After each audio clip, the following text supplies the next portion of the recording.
कोल्हापूरकरांनो, आज आपण छत्रपती शाहू महाराजांच्या विचाराची परंपरा जपणारे, स्वच्छता, संकल्प आणि स्वाभिमान जपणारे लोक आहोत. मग सार्वजनिक ठिकाणी थुंकून तंबाखूचे व्यसन करून आपल्या कोल्हापूरकरांची ओळख आपणच का खराब करून घ्यायची? 31 मे जागतिक तंबाखू विरोधी दिनाच्या निमित्ताने कोल्हापूर महानगरपालिका आणि प्रसारमाध्यम न्यूजच्या संयुक्त विद्यमानाने सुरू होत आहे एक व्यापक लोक चळवळ.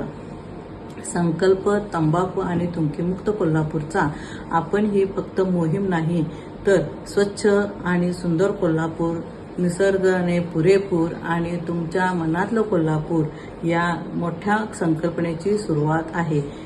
एक असं कोल्हापूर जे स्वच्छ असेल, सुंदर असेल, हिरवगार असेल, निरोगी असेल आणि पुढच्या पिढीसाठी आदर्श ठरेल.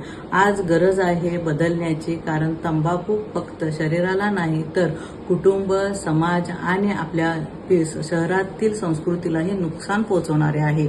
चला, आज एक आपण संकल्प करूया, सार्वजनिक आरोग्य आणि स्वच्छता राखण्याचा संकल्प तंबाखू आणि थुंकीमुक्त कोल्हापूरचा. कोल्हापूरकरांनी ठरवलं की ते झालंच म्हणून समजायचं.